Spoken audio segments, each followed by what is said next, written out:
It ain't the left side or the right side, then it must be the fin side. Inside. It ain't the left side or the right side. Thank you, Solo D. Welcome to another episode of On the Fin Side here with Kat and Paul Pickin.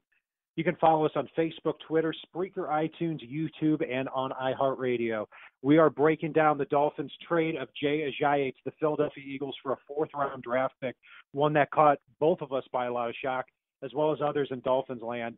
Sitting there in my office, somebody from work comes in and says, Kat, Jay Ajayi is only worth a fourth-round pick? And I said, no, he's worth like a first or second-round pick. And he said, well, he just got traded for a fourth-rounder. And I immediately scrambled to my computer, and I just can't believe what I see on there. I mean, I'll tell you, I'm glad we're having this show today as opposed to yesterday. I'm still not happy, but I'm a little bit more understanding today. Paul, what was your first reaction? A little bit of confusion, and since I actually heard about it from you over text message while I was at work. You know, I thought you were screwing with me at first.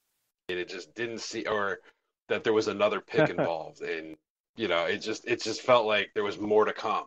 And unfortunately, it sounds like the more to come here really was something we've seen little hints of. We've seen hints of it in the past, and I think it might be a maturity thing because we all remember when Jay Ajayi got left home when they played in Seattle last year because he was being a little bit of a bitch, and if you watch closely to his reactions on the sidelines at times this year, whether they had the lead, but it wasn't a huge one, and he didn't feel he was getting enough touches, which was readily apparent by his reactions at times, or when they were losing and they needed to throw the ball, and he still seemed pissed off he wasn't getting his carries.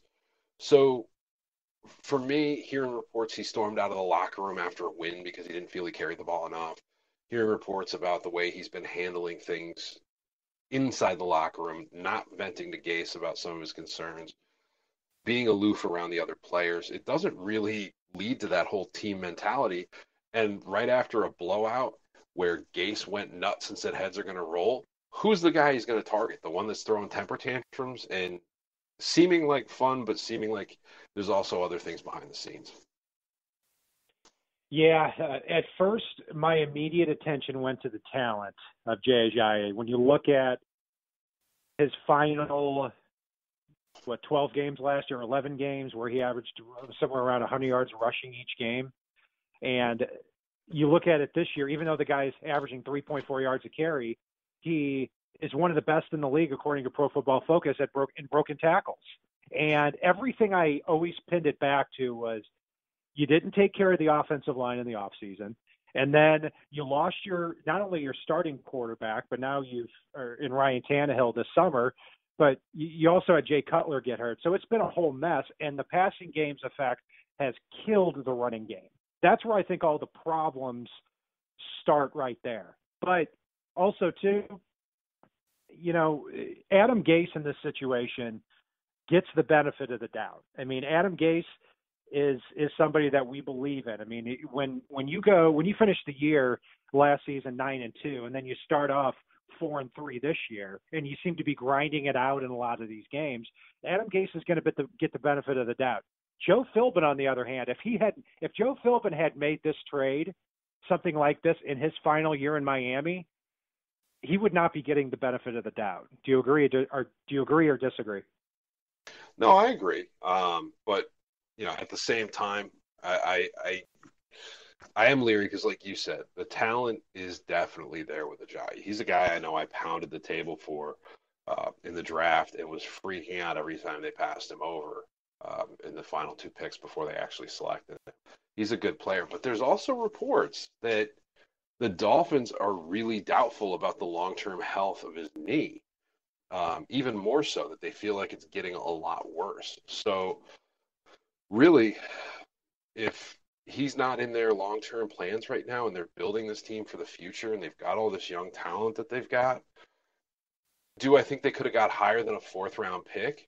Yeah, but at the same time, the fact that they were willing to take a fourth-round pick and not let it go any further in the pissing contest that is the NFL trade scenario, That tells you a little bit too, right there, in terms of either A, his attitude, B, his knee, or C, all of the above. So I'm not exactly shocked. Before we dive too much further into it or any of the other trades, I do want to mention to some of our listeners, we do have our merch site up now on the finside.threadless.com. You can find it down in the show notes, whichever way you're listening to us. A good portion of the proceeds are going to be going to charity, so check it out. Let us know what you think. We've got some good stuff there. Anyway, Kat, I don't know if Yeah, you had any more on this Ajayi thing. yeah, I do. You see, there are a couple of things that I've heard out there, and it makes me scratch my head a little bit. Number one, I've heard the same thing about the knee, and coming out of Boise State, that supposedly was the reason he fell to the fifth round. Where other than that, he would have been taken probably in the second or third round, given his talent level. That was a huge. People thought he was a one contract player, so I get that. But then on the other hand, I say if that's the case, if that knee were so problematic, then why is Jay Ajayi touching the ball 26 plus times in 4 of the Dolphins' 7 games? Why isn't Kenyon Drake getting more involved? And if you think that much about Kenyon Drake, why weren't you getting him involved a little bit earlier? So a lot of this doesn't make sense. Another thing that doesn't make sense to me too is that, you know, you talk about missed assignments, and I can't believe I didn't pound him into the ground in our Ravens breakdown. Damian Williams in that Ravens game cost the Dolphins very easily 14 points in that game. One drive ended because he didn't look back for the ball on a third down. Another ended because he fell down on a screen pass when it was an all-out blitz. That was an easy walk into the end zone. He missed 2 blocks for sacks. You want to talk about miss your assignments? I thought Damian Williams was getting cut after that game. Overall, I'm still not too happy about it because I think the talent level of Jay Ajayi greatly exceeds that of a late 4th round pick. This seemed to me like Adam Gase was really mad after the game and wanted to make sure he made an example out of somebody. Belichick does that, but I'll tell you what, if Adam Gase wants to be like that, he better back it up, because if it turns out the Dolphins have a talent issue and can't run the football because of the running back, we'll be pointing back to this move. We will, but one thing I do want to point out there as well that may really prove Gase right is if Ajayi was freaking out, he wasn't getting enough touches when, let's face it, he was truly the feature back in Miami this season. He was given the role of a feature back, which there aren't too many of those in the NFL. He's going to be sharing a lot of carries with LeGarrette Blount in Philly. He's going to be watching a lot as Carson Wentz effectively throws the ball in Philly. So he's not going to see as many touches there, good, bad, or indifferent touches, as he did in Miami. So this may be a scenario where we actually see Jay Ajayi being the perfect storm to throw a temper tantrum, especially when they've lost some of their best blockers already up there in Philly, even though they're a great team. Yeah, I'm still trying to find some good out of this. And I'm a little bit more understanding today when I heard the explanation regarding it, that this guy was a major problem. I still can't get over the fact that it's hard for me to blame the guy getting hit 3 yards in the backfield on every play. It's difficult for me to understand it. What I do like, two bright spots here. Number one is I do think Kenyon Drake is a talented running back, and I think he could add a little bit more speed in the passing game. He could add some more big plays too. And the running back position is one of the more expendable in the NFL. I mean, you look at Reggie Bush, you look at Lamar Miller. I was pissed when they lost both of these guys, and it turned out to be okay. It was next man up. So hopefully it's that same situation. I'm with you. One thing I did want to point out real quick, just in hilariousness of the trade deadline. Yet again, the Browns decided to be the Browns, and they traded for A.J. McCarron, only they filed the leak paperwork late and kind of got miffy. They didn't get a grace period on the trade deadline that's firmly communicated to every NFL team out there. So go Browns. You almost had a quarterback for a minute, but I guess not. Everybody in the building should be fired if you miss the trade deadline. I'm sitting there with a full day of work on my plate, and I know to the minute when the trade deadline is happening.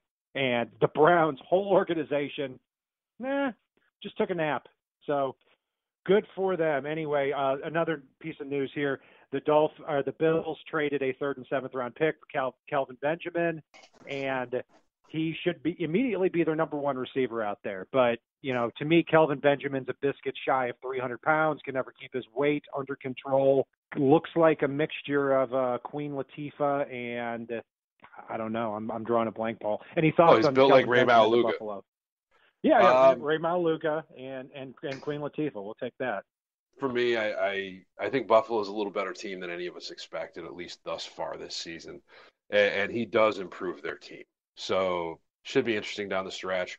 We'll see if he can stay in shape enough to play for that 2-week swing Miami's got against the Bills later in the season. But otherwise, he does add a little bit to their roster. So good on the Bills for going out and getting him. And that will do it for our breakdown of the trade of Jay Ajayi to the Eagles for a fourth-round pick. You can follow us on Facebook, Spreaker, Twitter, iTunes, YouTube, and on iHeartRadio. And if it's not on the right side and it's not on the left side, it is on the fit side. So, Ladie, take us home. It ain't the left side or the right side, and it must be the fin side. Inside. It ain't the left side or the right side, and it must be the fin side. Listen, Dolphins